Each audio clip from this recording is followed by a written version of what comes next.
Hi, I'm Dominic, I'm Connor. and we just watched MoonRise Kingdom. It was released in May of 2012, but it was released in May of 2012 a week earlier At some film festival. that I have never heard of. Yeah, we're not film festival kind of guys. Yeah, Because like most of those are in like California, or like Canada. a little far away from us. I'm not gonna lie. But this is a really good movie. It was only 94 minutes long, It was fairly short. but it never felt like it was too short. It's very quick. It has energy, Mm-hmm. a lot of momentum. I was never bored. And in a movie that's really not that much, it describes itself as a rom-com, but also a drama, and I think that's well deserved. But generally, those movies get boring for a while, and then they get good, and then they get boring. I mean, This movie was never boring. I have a soft spot for rom-coms. I would not call this a rom-com personally.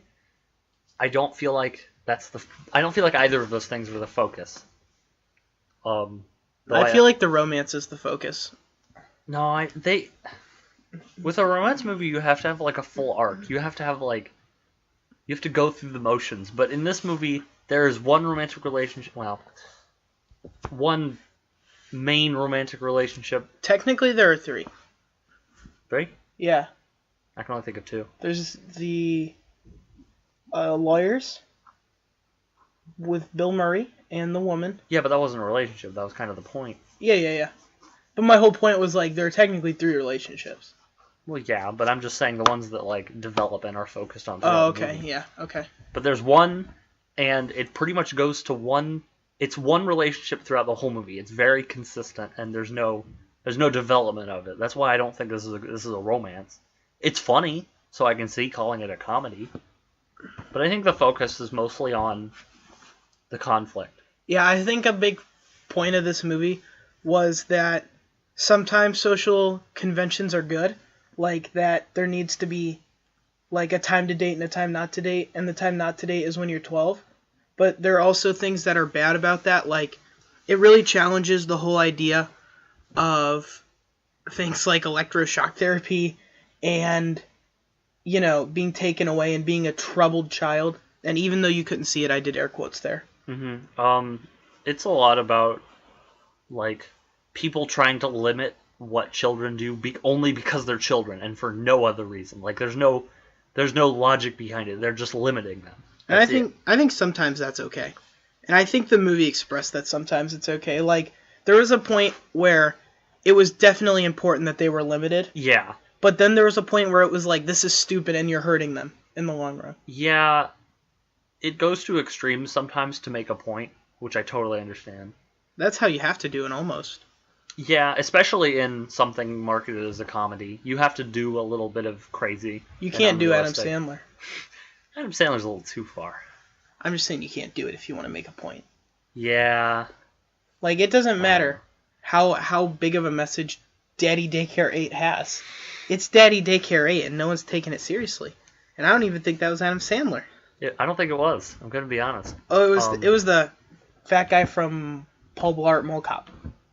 And I know. The crazy, wacky black one. Good description. This movie's pretty weird. I liked the weird. Me too. Some parts are kind of cringe-inducing. Not like in a bad way, but just like they're kind of awkward and. Yeah, like there was a point where there were two, and the actors I looked up were like 14, 15 at the time. Which fits the age they're given in the movie. They're given the age of 12. I don't know who the girl is. It said she was 12. Did it?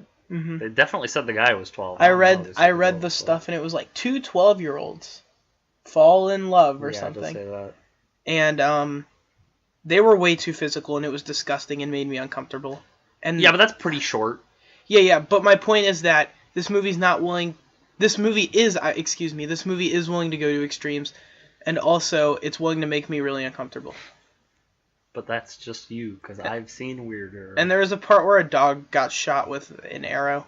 Which I think was mostly shock humor. They treated it as shock humor. It made me kind of laugh.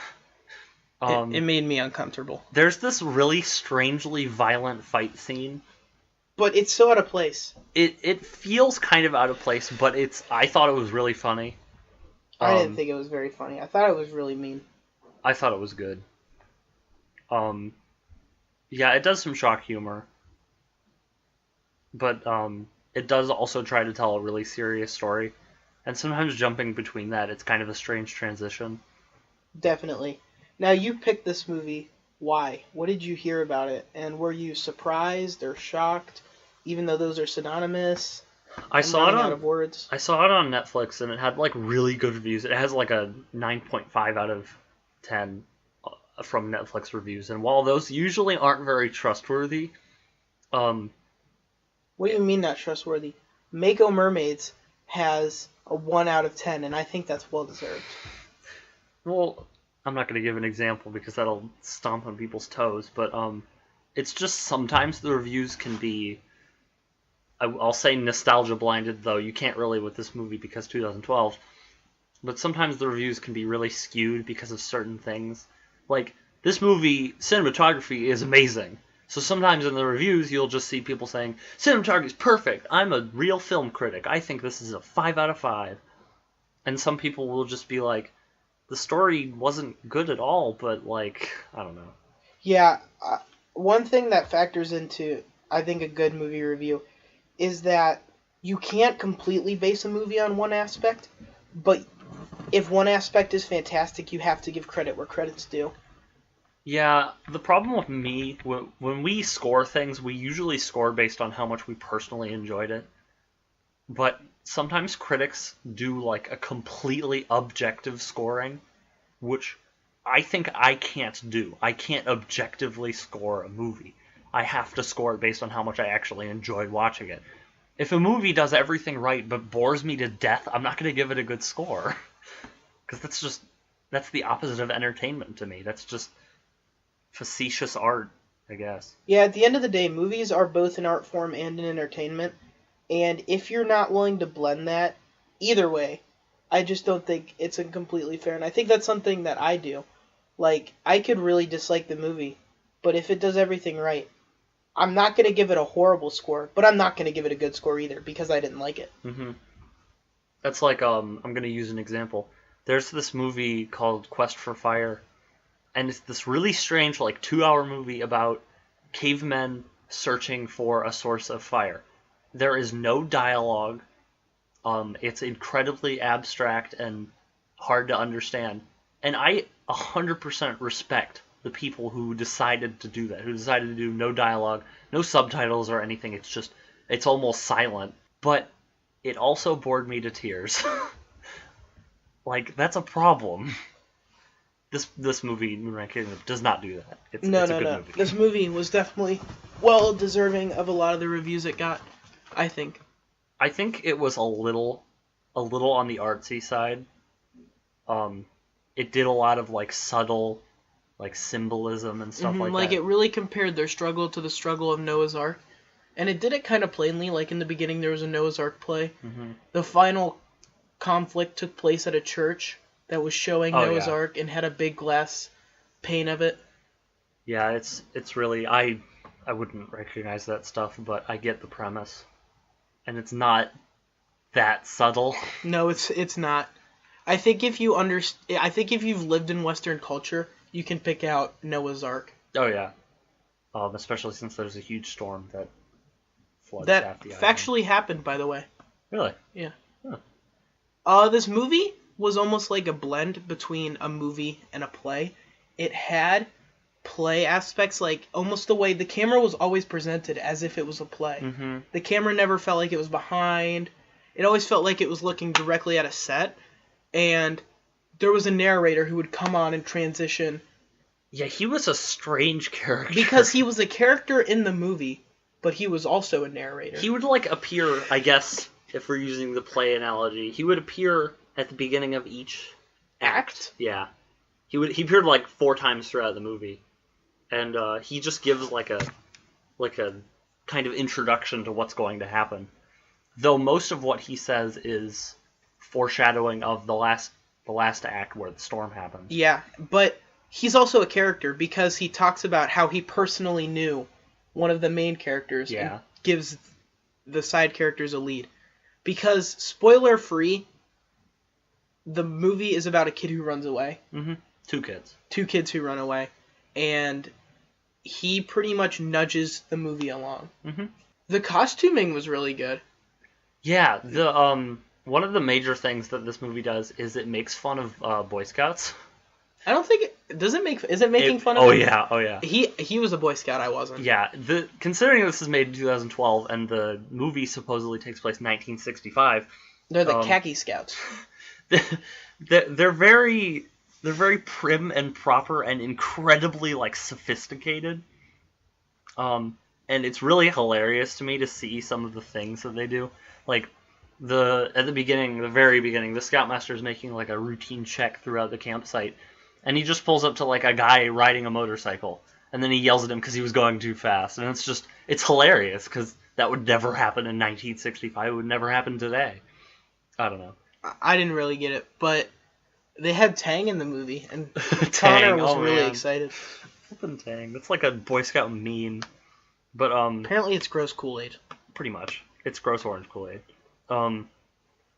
Yeah, all of the characters who are part of the Khaki Scouts always wear their uniform and they always wear it right, which I think except for the one character, he got yelled at. Yeah, but I think he fixed it immediately. Mm-hmm.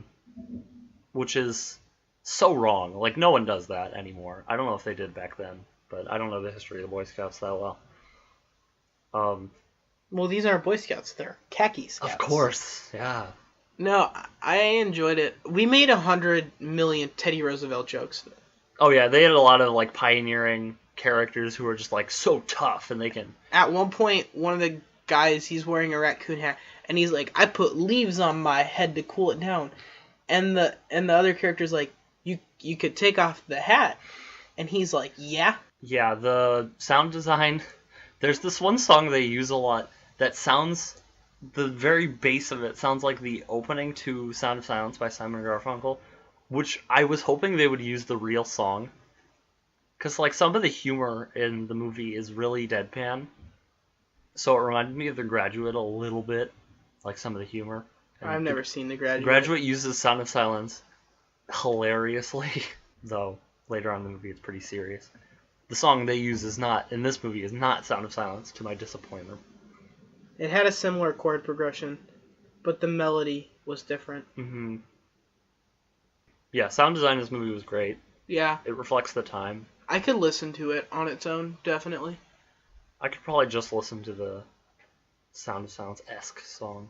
It's pretty cool. I really liked it. Oh yeah, one of the reasons why I picked out this movie is because some of the really big name actors in it. They have Edward Norton, Bruce Willis, and Bill Murray. I love Bill Murray. Although he did not take a major role. He was in like 4 scenes prominently. Every scene he was in, he was prominent though. Oh yeah, he was fantastic in them. There's this one scene where he awkwardly throws a shoe at Edward Norton, and it's amazing. It was really funny. Edward Norton in this he's good, functional, not amazing, but he's good. Yeah, I felt every single actor in this did their role well. And every single character felt real. Like, there was never a person who I felt like that person was written for this movie. No, Yeah. They felt like real people with real motivations who would act realistically. Yeah, I like the characters. They're designed in a realistic way, but sometimes their dialogue was kind of obviously scripted. And I think that's a problem of having, like, 10 child actors as relatively major roles. Because that's kind of dangerous, almost. Just putting a lot of your trust into 15-year-olds, you know? Yeah, the two main actors were pretty good. Oh, they were really good. Some of the other ones were just meh. Have they been in anything else? I'll look it up. They're 20 right now, so who knows? And the girl's 18 right now, I think. Oh, really? Jeez. Mm-hmm. Yeah. I think the main boy actor, sometimes his line delivery is iffy. It's not smooth. I get that, like, a 12-year-old kid would not speak very well, but sometimes it's just a little awkward. I really like it. Yeah. I agree that there were definitely times when I don't know, I just didn't feel like everyone involved was a professional actor, but there were other times where I felt like it didn't matter because they were real people to me. Yeah. They're pretty empathetic characters. I liked it. But I don't know, it's weird to me having these little 15-year-old actors acting alongside Bill Murray. It's like Bill Murray's such a legend. This is definitely the girl's main role. She's been in a movie called Manchester by the Sea. Oh man, that was a flippin' She Oscar did nomination. The Sisterhood of Night. She did a movie called Quitters and a movie called Patterson. That's really cool that she was in Manchester by the Sea. That's a really big name movie. Maybe she's gonna be like the next big actress. Yeah, we'll see. We'll see with that. That's cool. It's super weird how some actors can get their start in the weirdest places. Mm-hmm. Oh wow, this kid was in Patterson. The boy was in Patterson too, as well. He was in Patterson as well. I haven't heard of Patterson. Me neither, but apparently these guys are friends. Huh. Yeah, that's awesome. He was in a movie called No Letting Go, and he was in a movie called 2-Bit Waltz. Yeah, I haven't heard of him. But he seems to be the lead in 2-Bit Waltz. That's really cool. But yeah, it's I think it's justified. It was a good movie. MoonRise Kingdom. Yeah, it was. On Rotten Tomatoes, it has a 94%, and on IMDb, it has a 7.8. Oh wow, what critics. Yeah. And, you can only trust people's opinions online. I'm being sarcastic. Yeah, I get it. The writing was really good. I felt like a lot of the characters did ambiental things. Yeah, I don't know if that's a word. Is but that a word? I know what you mean. I'm making it up if it's not. I'm coining it. Like little, I don't know. I think you mean like little background things, like that add a little flavor to. Yeah, like there was never a point where the background characters, even like the Boy Scouts, were just standing there awkwardly, waiting for their turn. Yeah. There's this one scene where they're checking out an air quotes crime scene, and the random motorcycle that I mentioned earlier is just in the background, and Bill Murray just gets on it, and I'm just like, is he gonna go? Is he just gonna go? I don't remember that. That was really funny. That is funny. Yeah, that was good. I want to say that Bruce Willis, his character was super nondescript to me.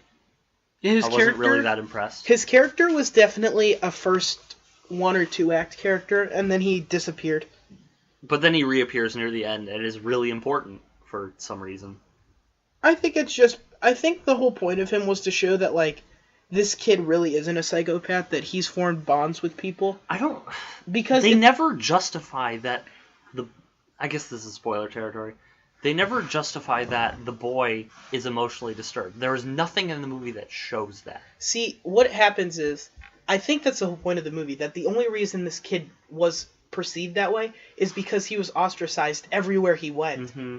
So he became used to it, and he started acting accordingly. I think that was one of the biggest points of this movie, that some people are naturally different. Like, the girl was definitely different. Oh, yeah. But the boy wasn't. He was like everyone else. I don't know. That's just... It's never directly mentioned to him, or he never mentions the fact that it's established very early on that his parents are dead, like, from an early age. He talks about it in passing. Like, at one point, another spoiler is that he writes a lot of letters to the girl. Uh-huh. And she writes letters back, and in his letters he mentioned it. Because she wrote a letter saying, I'm sorry you don't have many pictures of man, them. I forget. That was an awesome scene where it's going through the letters, and it just cuts between the both of them in different times. And it gets more and more intense, and it feels realistic. It feels like how a relationship would grow over the course of a year. Like, they get less verbose as it goes on, and like the last letters they send each other are literally one word. It's amazing. Where, when, those sort of things. I loved that scene. Mm-hmm. That might be my favorite scene in the movie. That was amazing. Yeah. I probably agree. I could tell you what my least favorite scene I know. I would say that I got some vibes of The Goonies from this movie, because it's like a childhood adventure coming of But age. this movie was made like 30 years later, wasn't it? Oh yeah, this is way. When was later. the Goonies? Well, yeah, but Goonies is old. Yeah, I know that. I want to say 80s. Yeah, that's what I thought. I'm gonna look it up. Yeah. Another This movie reminded me a lot of the Goonies actually, but I think this was better. Oh yeah, I don't really like the Goonies. I love That's the heresy. Goonies. But I like the Goonies a lot. Goonies was 85. 85. So yeah, this is. She's still preoccupied with 1985. Oh my god. Yeah, the fight scene that I talked about earlier reminded me of Lord of the Flies, because I don't know, the conflict between two groups of children that gets really unnecessarily violent always reminds me of Lord of the Flies. The fight scene reminded me of smashing your foot into something because it was uncomfortable and gross, and it wasn't. They never show the real action. It doesn't matter. It just cuts. Just the implication. That didn't bother me at all. I've seen so much worse. Especially with Edward Norton in it. American History X? And Fight Club. See, I don't care if adults fight each other, because adults... No, I'm just talking about the Lie Fight Club, remember? Oh, yeah. Stan? Yeah, that was horrible. But, also American History X, but that goes without saying. Yeah. What else is there to say? Like I said, cinematography is amazing. The first half an hour of the movie looks beautiful. Yeah, it has a lot of establishing shots showing that this island has been relatively untouched by mankind. Mm-hmm. And it looks amazing. Mm-hmm. It makes me want to go outside, even though it's 20 degrees, but there's next to no snow. Yeah. As much as it makes fun of Boy Scouts, it also shows a lot of the benefits. Like, yeah, it shows the camaraderie. Are so good at survival. And it shows the camaraderie between them. Mm-hmm. Like, that's at one point, the kid realizes, like, hey, we've been jerks, and we're supposed to be scouts, so let's do that instead. And they do, and it's really elaborate, and that's why it reminds me of the Goonies, is because it's ridiculous. Yeah, it was really good. I don't really have much else to say. I went into this movie thinking, you know what, I'll think this is lukewarm, but I'm going to say it's hot. Not boiling, but it's hot. Yeah, I feel that. I might watch this movie again on my own sometime, maybe in, like, a couple months or something, because I feel like I missed some stuff. I feel like it could use another watch, actually. I could maybe in a year or so, but not anytime soon. Yeah. One thing I want to say is I wanted to see more Edward Norton in this. I really liked his character, and he's not in it that much. It almost feels like his character was written out. Yeah, in the beginning, like, the first act, I guess, is almost from his perspective. Yeah. He's almost established as the main character. Because they don't show the main character until probably the second act. Yeah, because like the first act is more just realizing that he ducked out. He beguiled out. There was like a Shawshank Redemption reference. Yeah, it was funny. So good. All right, well, I don't really have much else to say. All right, score. I'm gonna give this probably like a 7.9. Really? I'd do like 7.3, 7.5. Really? 7.5 is good. Yeah, I like this a lot. It's a good movie. Thanks for listening. This is Zoom Reviews signing out.